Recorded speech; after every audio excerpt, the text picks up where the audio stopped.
Human beings are searching for the personal experience of reality. They are seeking to come to understand themselves, to find a reason for their own existence.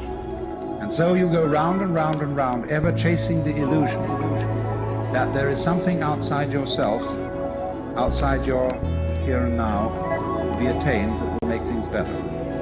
No guru, no method, no teacher, and no nothing else either.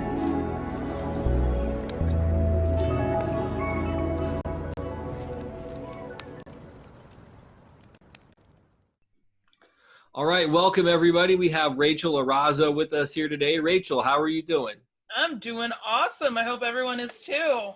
Oh, wow, that's very nice of you. I hope they are too. The first question I like to throw out right off the gate is, what are you grateful for today? Today, what am I grateful for? Today, I am grateful for bread. Then that's a little weird. Well, recently I started paying attention more to what I eat and what we're ingesting in our house. And one of my favorite things to do is make homemade bread. So I am grateful for the very warm, aromatic bread that's sitting in my kitchen right now because it makes it smell wonderful in here. I've never had that one before, so that's a first. Bread's good. I feel like it's a staple of life. Yeah, because I feel like because I'm very much one of those that likes to make things from home, so it's almost meditative to go in there and just punch the heck out of some dough, and then you get a beautiful loaf of bread when you're all done with it. So okay, I have a culinary arts degree, so I really enjoy cooking as well. I find it very therapeutic. Oh yeah. What quotes do you feel most moved by, and can you explain what they mean to you? Absolutely, yeah. One of my favorite that I like talking about is by Anton Chekhov, because I have a degree in theater, and we had to do a bunch of plays. But one of my favorites by him is, "Don't tell me the moon is shining, show me the glint of light on broken glass." And it's all about don't tell me, just actually show me. And I find that so important because authenticity is fantastic. If you aren't comfortable being authentic and showing straight up what you are, it doesn't make any sense. It doesn't matter what your words are. And then also, just finding peace in the tiny little moments like that. Finding beauty and things like that in different ways that you don't normally think of, like showing the moon shining on broken glass. It's those moments that pop into our brain. So that's a favorite for me. That's really pretty. I like the whole concept behind it too. Exactly. And it's so descriptive and visual, and immediately in your head, you can come up with a billion stories on what that could mean, Mm-hmm. And then the other one that I always like, because I'm really huge on customer service and on taking care of other people. And usually people like to talk about the golden rule and how, do unto others as you would want to do to you. I'm more of do to others as they want to be treated. Like treat others how they want to be treated. Because I feel like that matters more, Just because I might like chocolate, and because I like chocolate, that means I want to share with someone else, assuming that they like chocolate. That doesn't mean they do. They want to be treated how they want to be treated.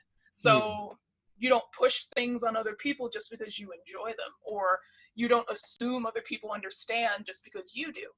Treat them how they want to be treated. Does that make sense? Yeah, that makes total sense. It makes me think of like some of the best marketing advice I ever got, and it was from Joe Dirt, the movie Joe Dirt. Where the guy selling fireworks tells the guy selling fireworks, it's not what you like, it's the consumer. It's very true. And it's like, if you can think about what someone else likes and what their problem is, then you're going to be better at customer service. You're going to be better at helping people in general and healing the world more than you will be at anything else if you think about how they want things to go. That makes sense. That's actually something that's been coming up in my life a lot lately, and this is going to sound really dumb when I say it. But like I was looking at ways to improve social media and stuff like that. And one of the biggest tips was like, be social with other people on it. And in my mind, I'm like, wow, that's fucking amazing. Like, there was like this like light bulb went off, and then I'm like, oh yeah, it has like social in the name of it. Why is this like a profound thing to me? It was just really funny to me, but it's the same kind of concept, I think. It is. It usually, if you think about it this way, people go on social media and not buy anything. They're not expecting to be sold anything. They go on there to make relationships. So if you make it your business to make relationships, then that is so much more authentic and so much more straightforward than, hey, buy the thing from me, car salesman, you know? Yeah, that's the thing too. Like, I don't even try to sell stuff that directly either. So it's just like, look at this stuff and have like no connection to any of it, but maybe give me some money if you kind of want to when it's convenient for you. And it's just exactly. I definitely need work in that area. It's funny too, because the whole this is relative to more of a personal thing as well, but like building relationships, like friendships and all this stuff is something that's coming up in my life. So it was just funny to see like the totality of that, and that quote still fits with that as well. In order to be more relatable to people, I have to focus more on them. It's just interesting. If you want to have a successful marriage, or you want to have a great friendship or anything, treat your friends and your family how they want to be treated, because they're their own entities. And I'm learning that a lot with my toddler, because I have a very sensitive, we're going to get into like this question in a little bit, but like I have a very sensitive toddler where every 5 seconds she's crying, and how I want to be treated is I want to sit here by myself, but how she wants to be treated is hugs every 5 minutes. So sometimes you need to treat her how she wants to be treated and be, okay, mommy's just a hug giver today. Yeah, that makes sense. This is, since you were talking about children, this is kind of an interesting question. Did you feel that you were different than others as a kid? Yeah, absolutely. I grew up, well, it happened in a couple ways. So first off, I grew up in a pretty middle class family, but the difference was I am the whitest person in my family, because my mother is African American. My father is almost albino. He's like the wall is the color of his skin. And I grew up with my mother's side of the family. So anytime I would go to daycare at 2 years old and be like, my mommy dyed her hair pink, everyone's thinking of this very dark woman that laughs incredibly loud, and they're thinking, why would she have pink hair? And she'd walk in the door with cotton candy pink hair and just completely be a contrast. Or so there would be times where I would grow up and be like, mommy, why am I so mixed up? Because I would look different than anyone else in my family. And then on top of that, you know, like my daughter, I was very sensitive as a child. I cried every 5 seconds because, you know, just emotional overload, trying to develop all of the energy in my body. It made it really hard. So it's always weird when you're that person in the class that's crying in the carpet, you know, or, you know, making shapes out of the bubbles in the bathtub, stuff like that. And then probably the last way that I knew I was different and everybody else was like, what in the world?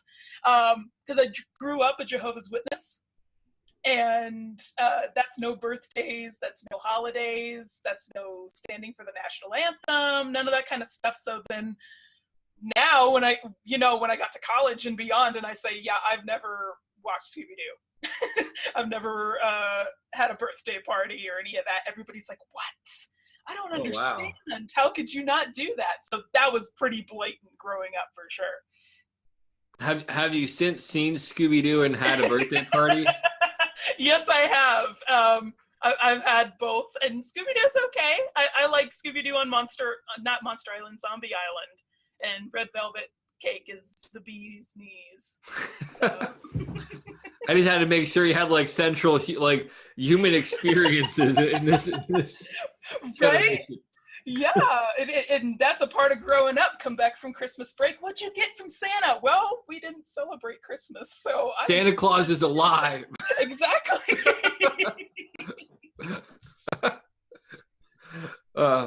Yeah, I can definitely see how that like would be impactful. I really like how you said scrying in the carpet too. Yeah, because that really, if you want to stay awake during one of those meetings, because you meet 4 days a week for being a Jehovah's Witness, you go to their Kingdom Hall and stuff. If you want to stay awake during that meeting, you make pictures out of the carpet. Like, oh, I see a face. I see a butterfly, you know, and not knowing what it meant at 6 years old, but that's what I'm doing. And I'll still do that with like the bumpy walls or, you know, the popcorn ceilings and stuff. I'll still do that. Yeah, pareidolia is where you like see the shapes and stuff. Is like the scientific term for it. I do that too. Exactly, yeah. I was always a weird kid. I'm still a weird kid. I'm just a lot older now. We don't ever really, you know, grow up. We're all still trying to figure it out. Yeah, it's one of those things where I thought like growing up was like this static point. I thought a lot of dumb shit when I was a kid. Like I thought growing up would be this static point where there's like a level of maturity.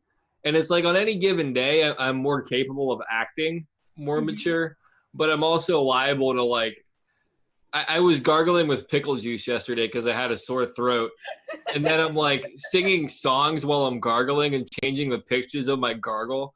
And I'm just like, but it's like, I'm just so damn weird and playful. I don't know. Weird tangent. This is kind of a fun question. If you could have a superpower, or if you have one, I'm sure you have some, what would you want and what do you have? That's really interesting.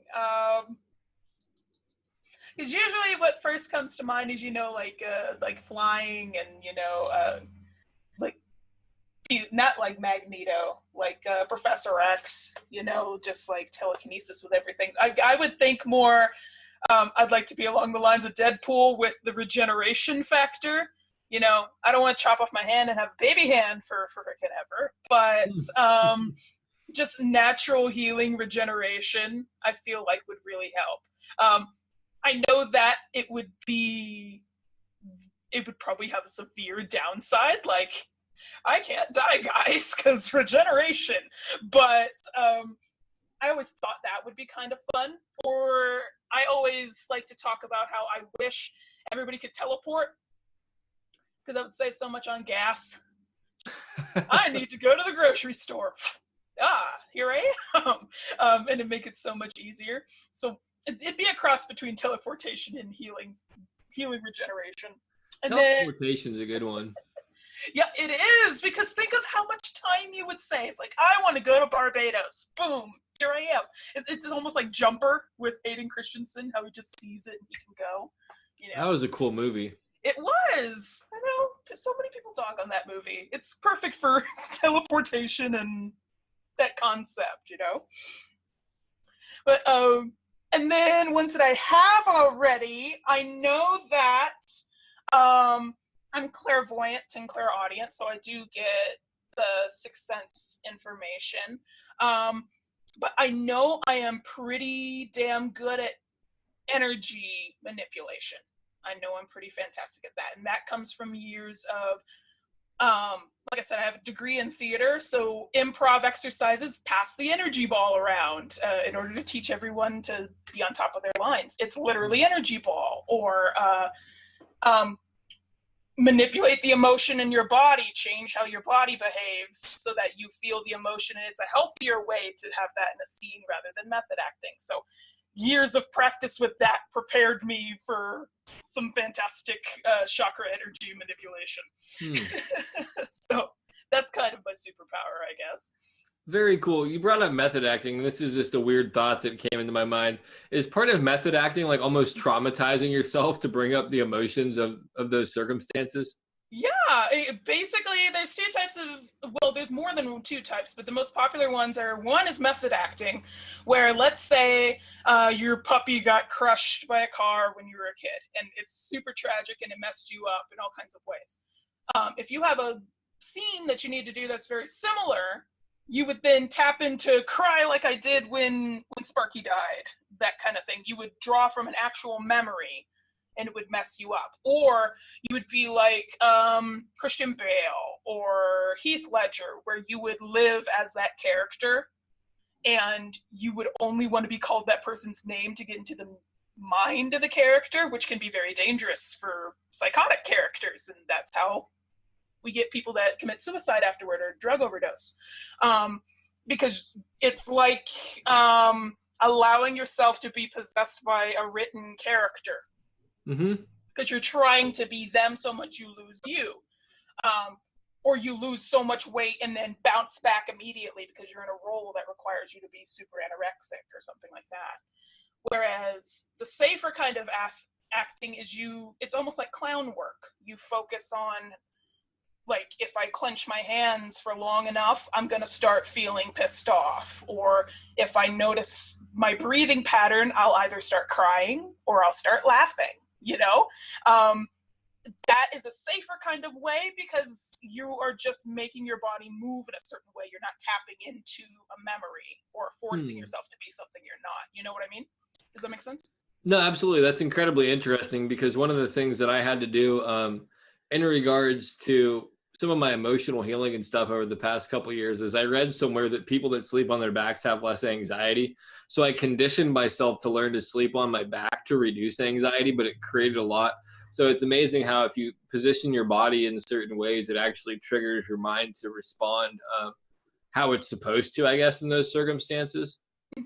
Yeah, and it is, because if you think about, if you just have a face and all you do is tweak one aspect of it, like if your face is neutral and you tweak your lips into a downward motion, you cause a frown and that person will be sad.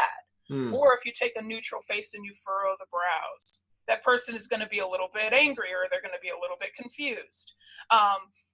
If we change those aspects, then it causes not only your brain to react a certain way, but then everyone else recognizes it. It's like, oh, they're feeling that way, or they're feeling that way. And it helps you identify how your body is. They kind of did this, like, for example, in Lie to Me, the TV show, where they paid attention to how a person's body moved to see if they were lying or to see the emotion they're feeling, because they can look at them and tell. Palm reading does this, where you can look at the shape of a person's hand and you can tell their personality and what they're going through.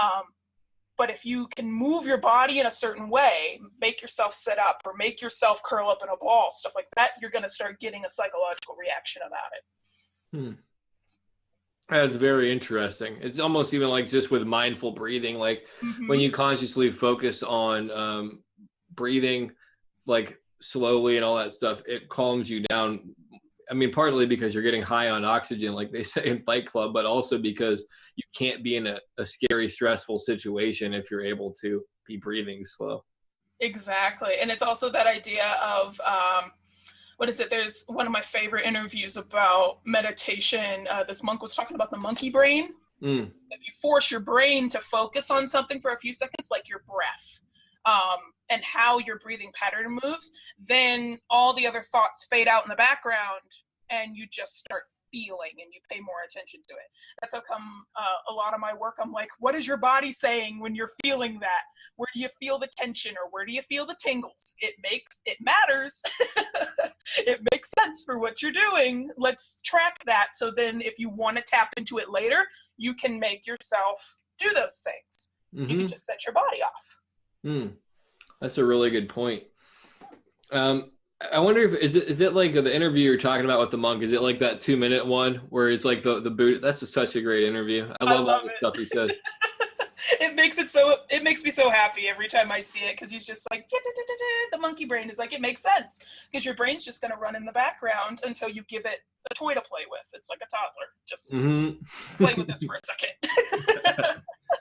Absolutely. I think that's a really important interview as well, because it's somebody who obviously understands the concept of it, and it's not coming from this Protestant work ethic perception that's prevalent in the Western culture, regardless of religion, about how it should be and how it's this strict, like, boring discipline and you can't have any fun with it. He's like, yeah, you can do it wherever, whenever, as long as you want. Nothing like big, not that big of a deal. Just do it. Yeah, it's funny. Actually, I read a book recently that really was the personification of, like, what happens if you calm yourself, how you're able to survive some of the hardest things. have you read The Fireman by Joe Hill? Mm-mm. Yeah, Joe Hill is Stephen King's son, so he likes to write some of the horror like Stephen King does. And The Fireman is all about this virus that spreads through ash. You breathe it in, it gets into your lungs. And when it lives in your body, you're the host. And if it feels like the host is not inhabitable, like if you're stressed, if you're panicking, it burns you from the inside out. And all these people are lighting up like powder kegs because they're terrified of what's happening. And they get this like tattoo across their bodies. But those that meditate or sing and are happy and high vibe, they live and they just glow. And there was an instance in the book where they were talking about how this monk, like this Buddhist monk, went up onto the steps of Parliament and he got shot down, but he was trying to explain to them, if you just meditate, if you just be, then you will be okay. Because he was tuned in, tapped in, turned on. He was high flying and he was glowing, but they were afraid he was going to blow up, so they killed him. But if you're at peace with yourself, if you meditate or you give a toy to your brain to work with, you take the panic out of it, and then anything that's in you, whether it's the things that you've dealt with or if you're a host to something, then it all just calm and you glow. Does that make sense? No, absolutely. That's like my whole past experience the past couple of years is learning how not to explode. I mean, more figuratively, obviously, than literally. Yeah, than not bursting literally into flames. Yeah, it probably wouldn't be a good look on me. It's a very good book, and it's like in the main character, it's the worst stress situation you can think of because she's pregnant and she's like, how am I going to live with this and go through childbirth and not set on fire? You know what I mean? So it's like, it's very good. But the whole time I'm like, seeing this from a spiritual standpoint, I'm like, this is so figurative. Oh my God. Yeah, that sounds really cool. Stephen King's one of my favorite authors. Has been since I was a kid. So I'm going to have to check out his son's stuff. Yeah. Yeah, very cool. What circumstances do you feel shaped your life? Well, okay, I'm a little, I like to pride myself in being eclectic. And I feel like that shaped me for a few reasons. So like I've talked about how I grew up a Jehovah's Witness, but then the complete opposite, I have my mother with pink hair. That is, complete opposite of anything that they would allow. And she was the kind of person that was very much, well, we don't know nothing about Indian food, but let's go have some. Or I don't know anything about Pakistan, but let's go say hi to our neighbors downstairs. That kind of thing. I have memories of, even if we have zero money, going to go visit all the museums downtown, like the Penny Museum. The Money Museum and the Pioneer Museum and arts and all kinds of stuff. Go experience and discover about the world, even if you don't have a lot. So we go take advantage of that, because here in Colorado, we have Garden of the Gods. We'd go to the powwows out there, and I have distinct memories of being in braids and out there dancing with everybody with the drums. And that really shaped me into really one of the least judgmental people you could probably talk to. It doesn't matter what your psychosis is or what you've done in your life. I probably won't judge you for it. And I consider it a really good thing, because the more someone knows and the more well-rounded they are, I feel like the better that they can experience things. It's more of an interesting conversation if they come from absorbing all these different information sources. Does that make sense? Yeah, absolutely. No, I mean, as somebody who's traveled a lot, who's lived in various different social circles, who's had a very well-rounded life experience from a very early age, I definitely resonate more with people that have a lot more to talk about than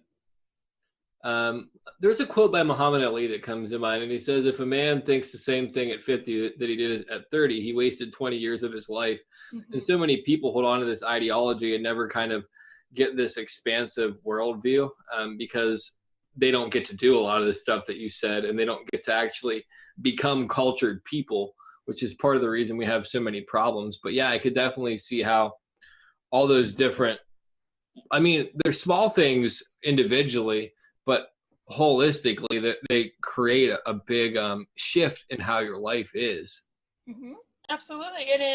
And not all the time, I think, is the thing that people get tripped up about. Not all the time is the information you learn going to be useful immediately. You know, like I was a part of a accelerated program in school starting in what was it, 8th grade, where we learned college level courses with a laptop. We learned Chinese, and then we went to Japan. And then for my senior year, we went to China. And at the time, I'm like, why do I need to learn Chinese when we're going to Japan? Or why do I need to learn tea leaf reading ceremonies and do feng shui and stuff? But now, years later, I'm like, oh, that's the thing that I learned in the Forbidden City. I remember that. Mm-hmm. Or, oh, that crystal over there, I remember that being there. That shape of that bridge, it reminds me of, Monet and how it relates to this. And, it's not all the time. Yes, we have these experiences, but if we just learn to follow our intuition and just take the opportunity, and then we go learn, later on we can use that information, and then you get the light bulb moments and you feel amazing because you're like, oh my God, everything's clicking into place. You know what I mean? Mm-hmm. Yeah, I've definitely experienced that as well. There's lots of things in my life that don't seem like they would rationally fit together, but I've learned lessons from all sorts of unrelated things. It's really fascinating. I feel like when you can enter into that space of intuition and presence in life. What positive lessons did you learn from negative experiences? I think, just off the bat is at least you tried it. At least you did it. And let's see what happens, because, this for some reason reminds me of how difficult sometimes it is for people to talk to each other face to face, because we're used to having that wall there of having a phone or having a screen or something. Because for the longest time, it was such a supreme negative experience for me to look somebody in the eye. It's so hard. And even now, sometimes I consciously tell myself, look them in the eye, because we don't do that anymore. Because if I did, then there was the fear of rejection. Mm-hmm. But then on the other side, at least I tried. At least I look them in the eye and they can tell that I care, And then also on the other hand, it's also like every failure that you have, it's a lesson from what didn't work. Take a look at it and be like, okay, I failed. What didn't work about this? This relationship failed. Why didn't it work? It takes two people to make the relationship. What didn't work on both sides? And that helps further develop the person you want to be with and the person you need to be in order to be in a healthy relationship. Mm-hmm. Or why didn't this job work? Well, what do I need to be at work in order for it to succeed? And what kind of job do I need to make me happy? I just kind of see negative experiences as lessons, if that makes any sense. No, absolutely. A couple of things in that your response came up to me. I really had to train myself to look at people in the eyes more as well, because I had such low self-esteem at points in my life. But then it gets to the point sometimes where I'm almost like a fucking sociopath, because I won't stop staring at people in the face, and I feel like it's doing the exact opposite of what I'm intending to do. And then the whole thing about like the failure element of things, there's this great speech that Denzel Washington gave. I want to say it was at a commencement thing, and he's like, pretty much accept the fact that you're going to fail at some stuff. You're going to suck at some things, but you still have to do it no matter what. Because his quote that hit home for me is, if you don't fail, you're not even trying. And I'm like, damn, because so much of my life previously, I wouldn't try anything because I didn't want to fail. But then I also limited myself from all the beauty of like new experiences and new opportunities and actually learning lessons, because none of the stuff that I've learned, really, nothing I could think of, nothing that comes to mind did I learn from not fucking up or not like doing a mistake. Like all the things that are meaningful in my life pretty much came from screwing stuff up. Like even with like learning how to cook in like a kitchen, if I was given a menu and people told me to memorize how to make stuff, I wouldn't remember. But if I got my ass kicked on the line that night and I screwed up somebody's dish and they sent it back and the chef was yelling at me because I put tomatoes in it and it was supposed to be red peppers or something like that, I didn't make the same mistake again. I might have made a new mistake, but if you make new mistakes, you're growing. Exactly. Yeah, I totally get that.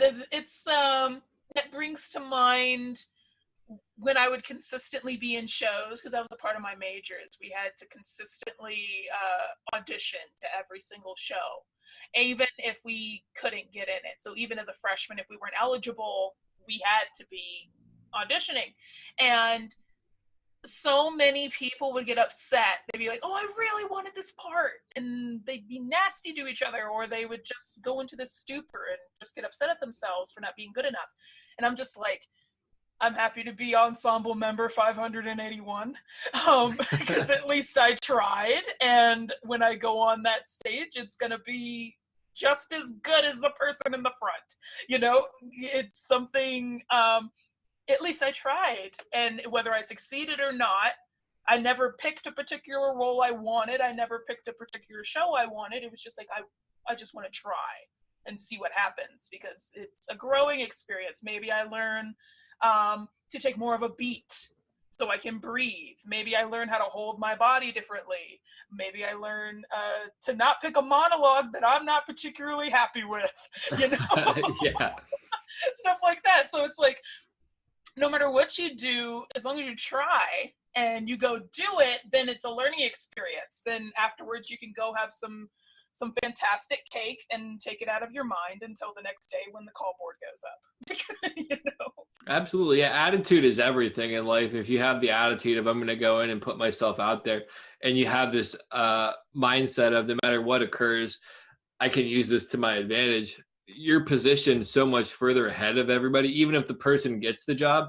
This is something that like I've really thought about in regards to podcasting or any of the work that I've done. Like a lot of my stuff hasn't been as successful as I would like it to be initially.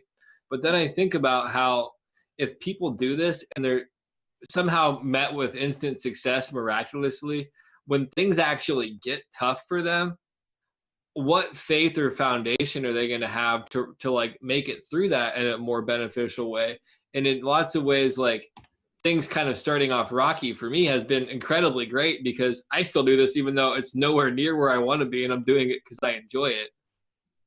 I don't know. It's just weird. Yeah, it is. This is kind of a fun question. What songs or bands have lyrics that most resonate with you at this moment? In this moment is one that I really enjoy. Like I said, I'm pretty eclectic, so it's not, I have playlists for my moods. If I'm in a certain mood, in a specific thing, in a certain genre, I'll pick this. So in this moment, their new Ritual album I really love. Mainly because, you know, it is more ritualistic.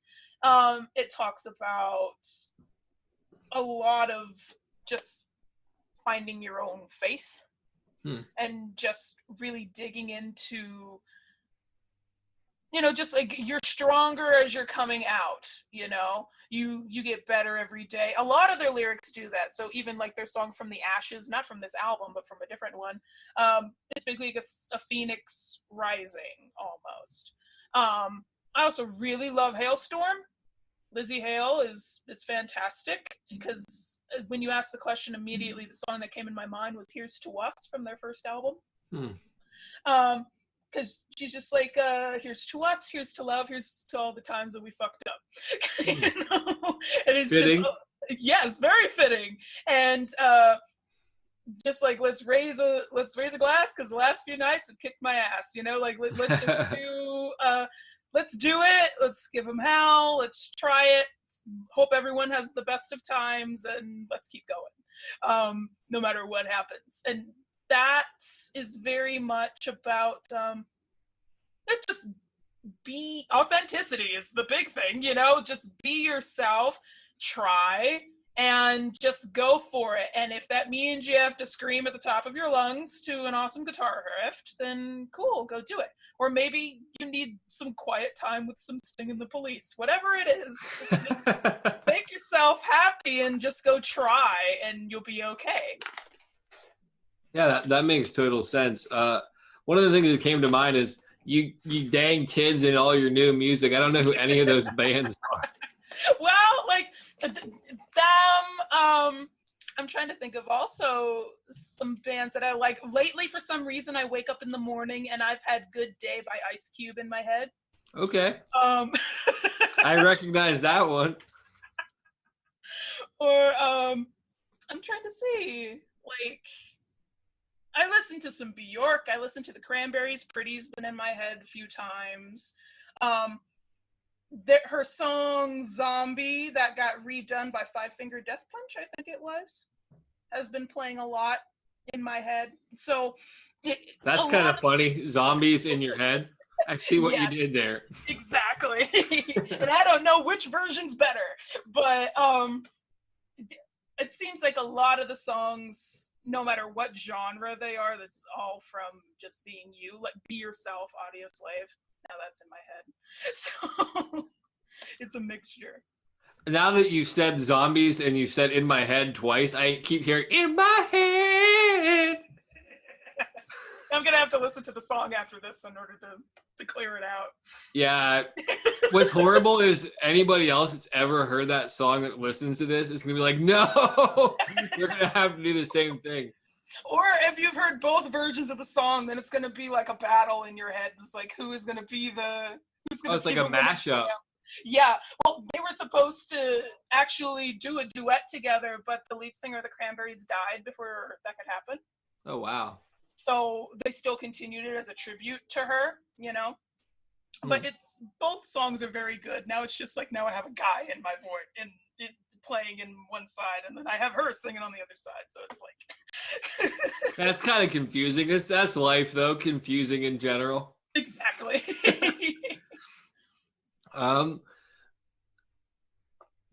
This question I need to reword it eventually because nobody ever really answers it beyond saying they take a little bit of everything. I'm still going to ask it. But what philosophy, spirituality, or religions most align with your understanding, and explain it as it comes to you? Yeah, absolutely. I actually, I really like this question because when I first started blogging, I had someone ask, like, hey, can you talk about different interests and pantheons and paths and stuff? Because I need to know the difference. So I've done some research into this to figure out what I am. And I'm really attracted to the Eastern ones.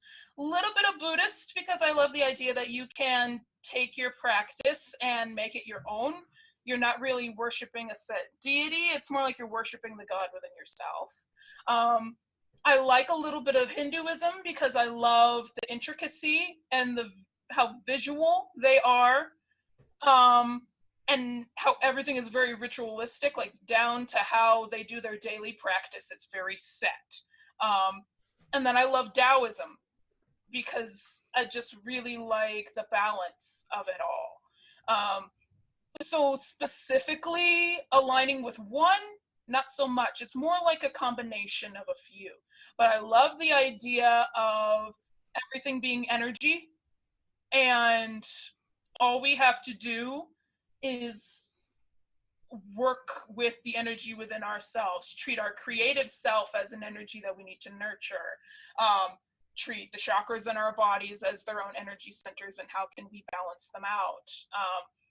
I'm a big fan of, like, even, you know, I work a lot with psychic and intuitive businesses. So I'm very big on that. Are you sending the right cell phone signal to the right place, and are you draining your battery? I'm very much talking in that kind of sense because it's the same. It's all energy. You put in the energy and you get out the result. The more you put in, the better result you get. So that's really more of what I do. If you figure out what feels good, and you either get to a neutral spot or a happy spot and, you know, get really high vibe about it, because naturally your body's going to be vibrating at a higher rate, you know, that kind of thing. then you should be fine. Then you're going to be living a really great life and you're going to be feeling good. And it seems more to me like the Eastern religions and philosophies follow that more than the Western does. Because, and it's not out of prejudice, because again, I grew up a witness, so it can be seen that way, like anti-Christianity. If some people have that, cool. But I've done my research, doesn't really call to me. Scientology, did the research, doesn't really call to me. If you want to go get audited by someone in a chair with a box, go for it.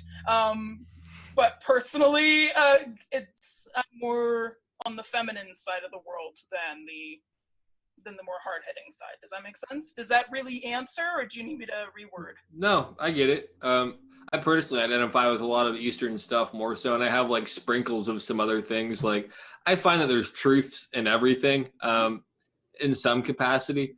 But it's also like one of the things that I like to do, because I really like Taoism a lot too. In my mind, I'm like, Taoism kind of supersedes everything because it pretty much says like everything's part of the Tao. So like Taoism wins like game, set, match because it doesn't exclude any of the other stuff. It's all paths to the Tao, really. Mm-hmm. But yeah, Taoism is probably one of my favorites. I also like the idea because all of it bases in energy. I like the idea of, people like to talk about gods and goddesses and pantheons and stuff. I like the idea of how Taoism and Confucianism sets it up, that these were just regular people that accomplished something. And then their energy was so strong that they just ascended. And that they're on tiers. Or I like the idea of that so many people got behind one person that after their physical body was gone, they just ascended. So Thor was just a really good blacksmith, and he was great at swinging that hammer. But then when he passed, God of Thunder, and he has Mjolnir. Things like that, and all these stories, they have so many people behind them and so much history behind them that energy just keeps contributing. And it just helps them stay there instead of just forgetting about them. You know what I mean? So that's kind of why I like it, because I really enjoy learning about all the different gods and goddesses and hearing their stories and their mythos, and especially Chang'e, the Chinese goddess of the moon. I really enjoyed her, and I love the idea that she was a regular person. She just became a goddess even though she didn't want to. She accidentally became immortal. Or the Japanese Shinto goddess Izanami, goddess of death and creation. She didn't want to be goddess of death, but you made her mad, and now she's ruler of the underworld, that kind of thing. So that's kind of why I like it a little bit more. Their stories, they're more human than, oh, he's angry and he's loving. No, Zeus is just angry. He's not going to be both sides of the coin. He's more human, it seems, than what we have now. Does that make sense?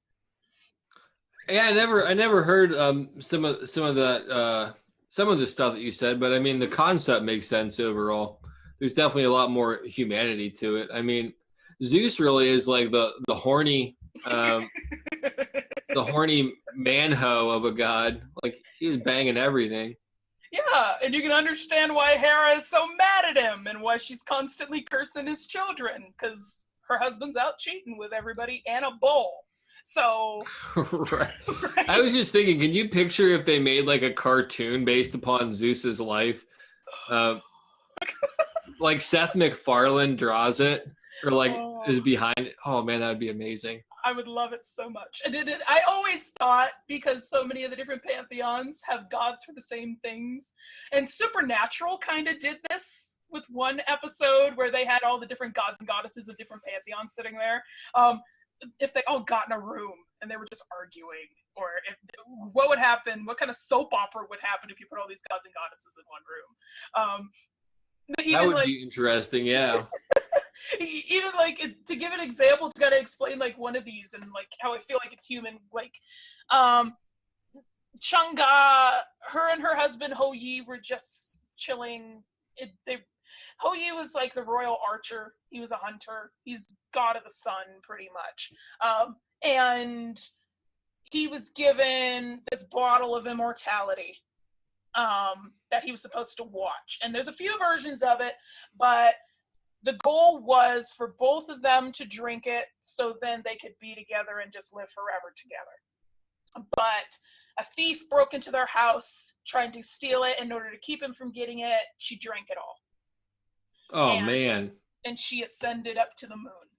And that's where she is. That's how come on the broadcast, one of the Apollo missions where they first landed on the moon, there's a broadcast that comes in and says, you have a few people from China call and say they want you to look for the goddess Chang'e. She lives up on the moon with a jade rabbit. And they're like, hey, we're going to look for the little girl with the rabbit. Because her and this jade rabbit are supposed to live up on the moon underneath this tree. So she was a normal person, and in order to keep it safe and to still be there, she had to drink it, and it was like she was forced into it, and she didn't want to become what she is now, and now she's chilling up there by herself with a rabbit. So that kind of thing shows you how historical the "so what had happened was" excuse really is. Exactly. So what had happened was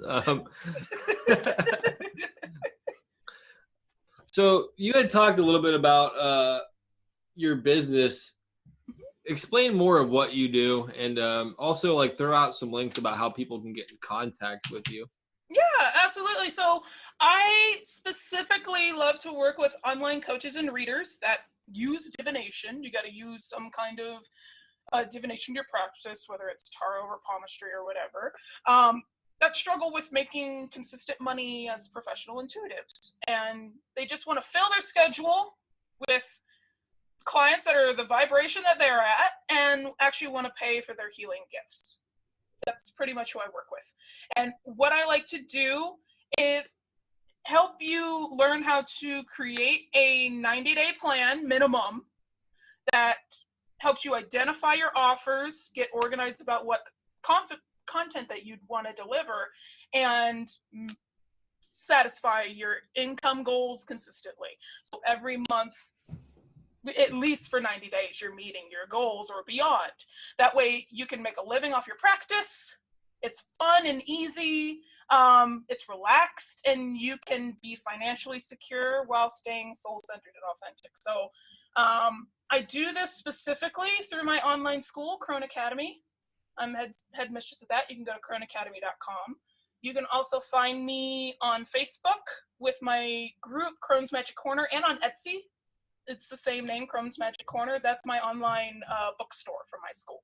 So you can find me in both places. And we actually just wrapped up a series for how to kick the stage fright so that you can actually be confident in not just your offers, but also in even starting a business at all, because that's really rough. So yeah, that's a little bit about what I do. And I try to make it as fun and easy. And of course, there's some sprinklings of theater in there because we got to make it fun. So absolutely. Yeah. If you're not having fun, what the hell are we doing here? Exactly. Why are we doing it in the first place? Yeah. Just go back and work a 9-to-5 job that you hate. If you're going to be miserable, have some security if you're going to be miserable.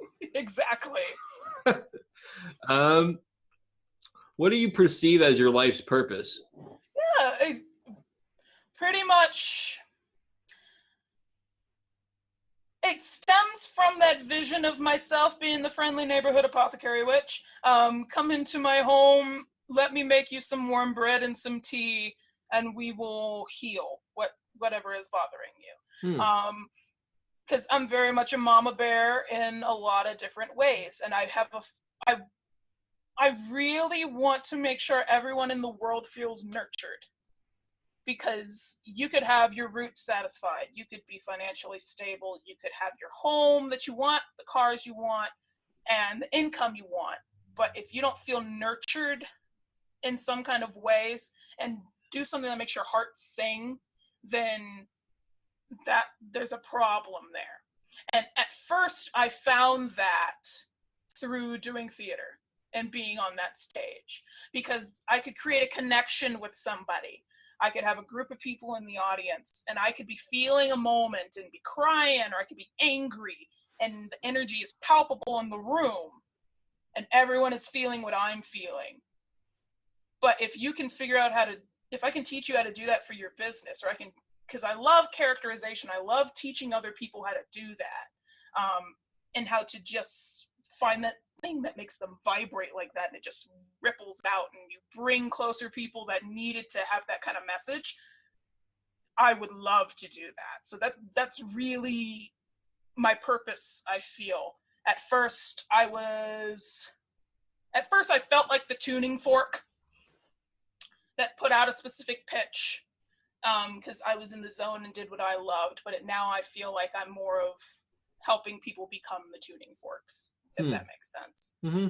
Find the thing that makes your, that has you be up in the middle of the night and you're just so excited and you can't sleep, or sends the energy ripples across your skin and feels like it's falling asleep, but not quite falling asleep, or the chocolate cake that you have a bite of and it just, you melt because you're like, this thing is making love to my tongue and I can't help it. Just happy, you know? Mm-hmm.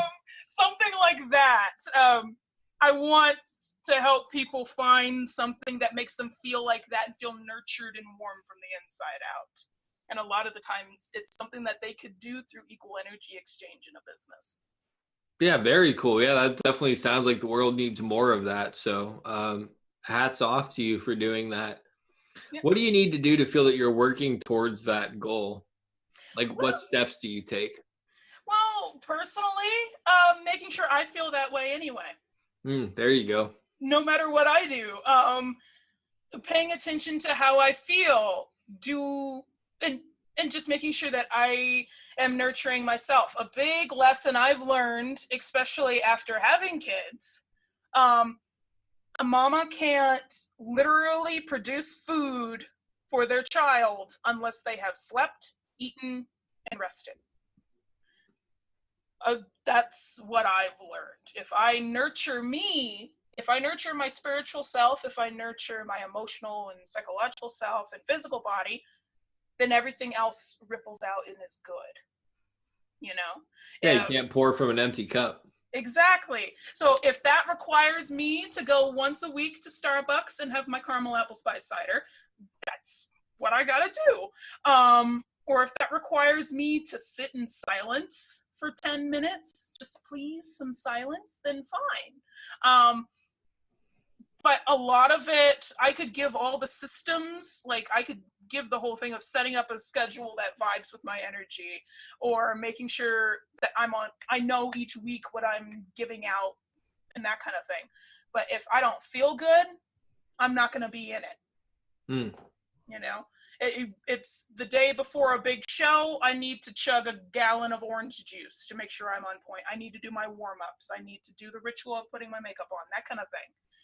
Make sure you feel good and ready, and it will be fantastic. Whether you flub a line, you drop a prop, whatever you do, it'll be wonderful. Yeah, it makes total sense. I definitely get it. Yeah. If you had to describe your personal philosophy or condense your life experience into a few words, like 2 or 3 words, what would it be?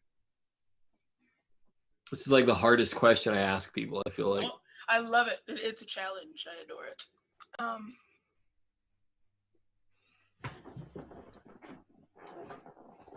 Comfort, authenticity, and expression. I was going to say in bread. No. Well, that goes under comfort. We can be comfortable with the smells and the sounds and the fridge. Okay, it's like the subheading of comfort is bread in parentheses underneath.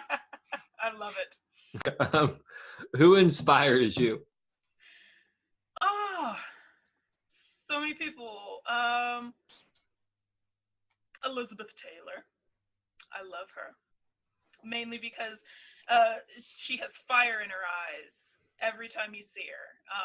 And she's sadly gone now. She's passed. She's in the ether. But I have fond memories of her growing up and watching Taming of the Shrew with her over and over again, and she just has this fire in her eyes. My husband, it sounds corny as I don't know what, but he is the big burly Viking that is a stay-at-home dad and deals with a toddler all day. and if you can deal with something completely opposite of your personality because you love it and it makes you happy, then I find that absolutely inspiring. It shows that no matter who you are, if you love it, you'll be able to do it. Those are both good sources of inspiration. I always like when people pick inspiration that's close to them. And I guess it's also good to have inspiration where you aspire to be, or just people who really have traits that you would like to emulate.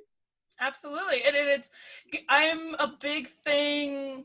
I was just talking about this where I find it so important to think back to your past and where you came from and what inspired you then and what you have of it now. Because if there's nothing now that you have from back then we need to fix that, because that'll make you feel like a little kid again and it'll make you happy. And then if you find something you love now just as much, then that helps you be happy all throughout the timeline. So like, for example, any of the dresses that Elizabeth Taylor wears in Taming of the Shrew, I want them, I adore them. So what do I need to do? I need to go get them.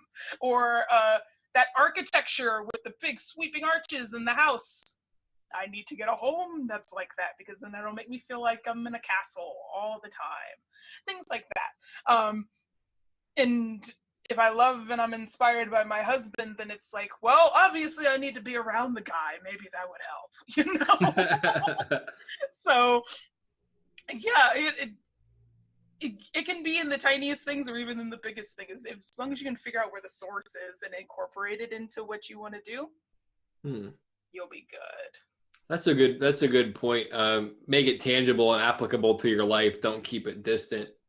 Yeah, because then you realize you get those aha moments again, right? So like another example, I love my musicals. I adore my musicals. I'm in theater.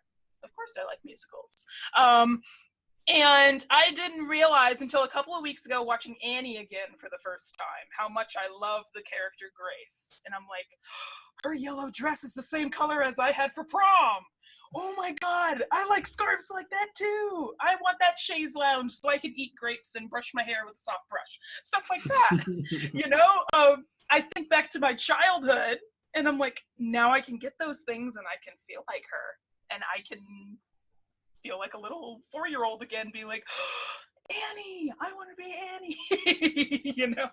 So there's ways to be fun. Very, very cool. This is the last question that we have. What books would you suggest to others? Absolutely. I love Eastern Body, Western Mind by Anodia Judith. It puts the chakras into a psychological development kind of sense.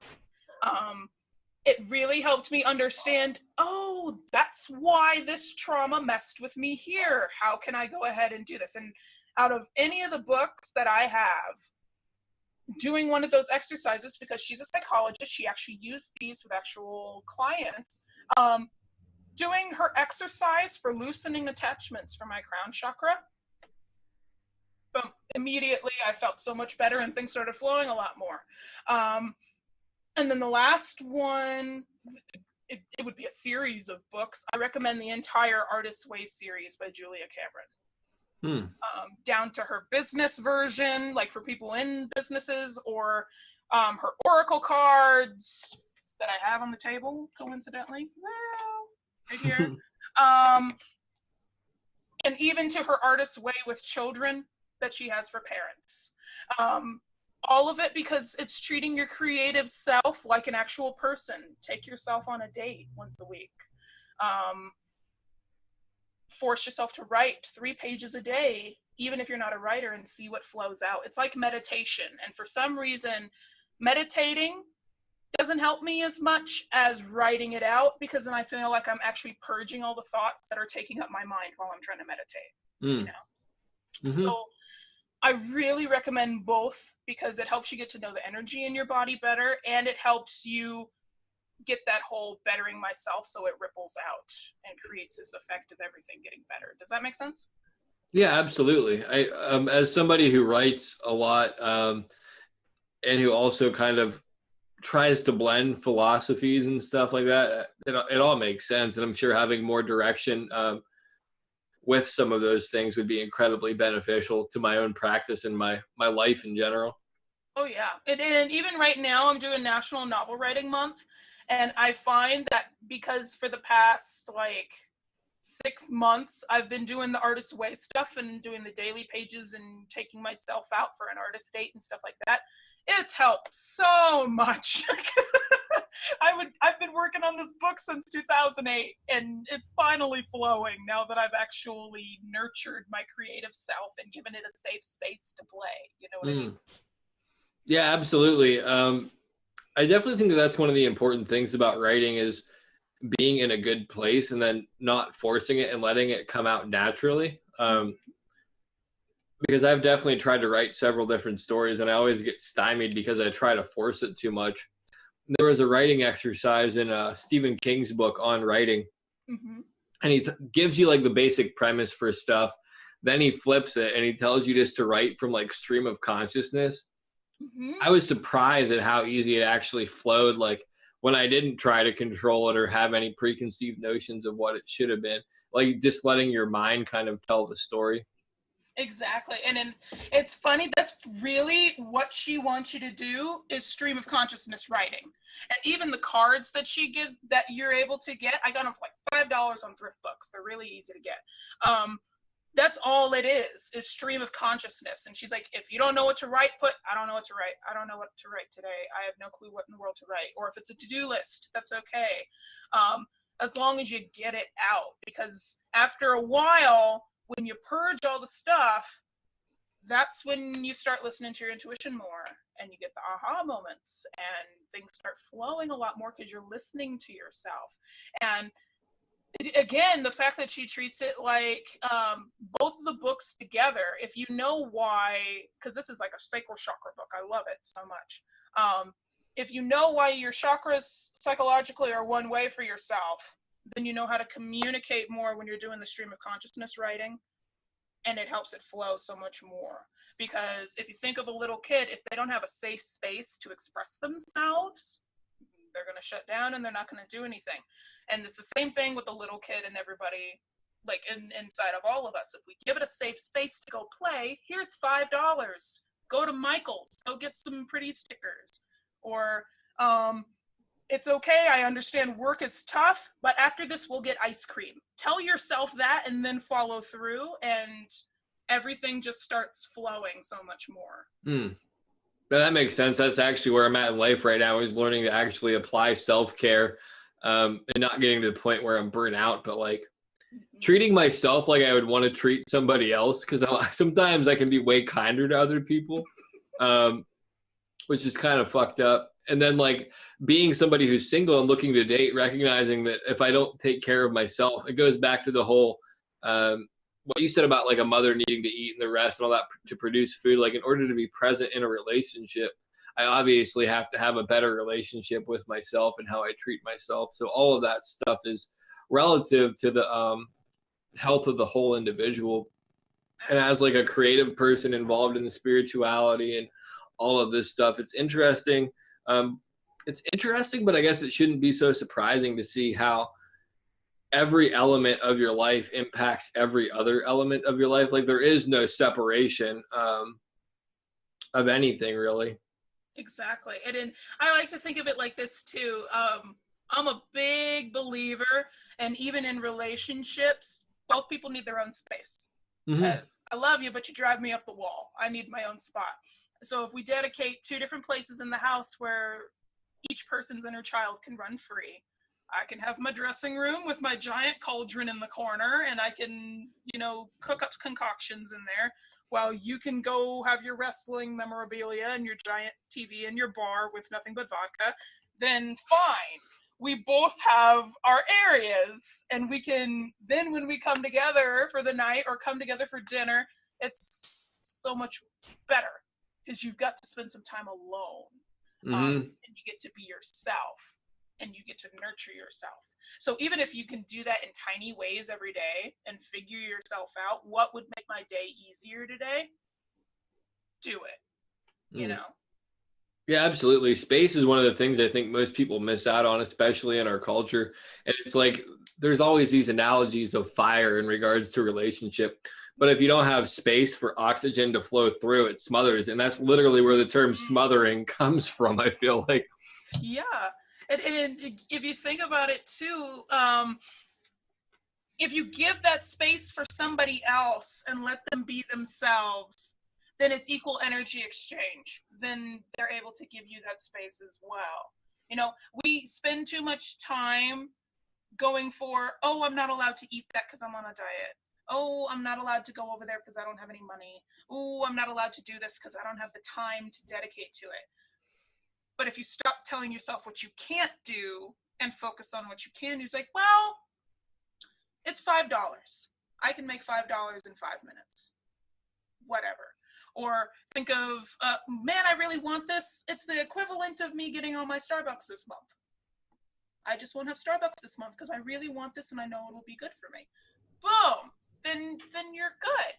But no matter what it is, if you make that space for yourself and talk to yourself about, maybe I want to be a drummer, or maybe I want to be a fashion designer, or whatever it is, and just think about it, then you're giving yourself permission, and then in turn you start giving other people permission in your life, and it just, that equal energy exchange is so much better. That balance is so much better. Yeah, very well said. I like to ask people to close the show in their own words. Do you have any words that you want to send us off with? Yeah, sure. Basically, if you haven't been making yourself happy lately, or if you haven't been happy lately, I encourage you to go find something little today to go do that. Whether that's some cinnamon toast or a cup of tea, or maybe just sitting outside barefoot for 5 seconds, you know, whatever it is, just go make yourself happy for a few seconds and see how that impacts the rest of your day. And if you do it every day, then see what happens. Because I guarantee your life's going to get a lot better, your business is going to get better, and you're going to feel more spiritually aligned. Just take care of you and nurture you. Yeah, very well said. Rachel, thank you so much for being here today. Absolutely. Yeah, thank you. Have a blessed day. Yeah, thank you.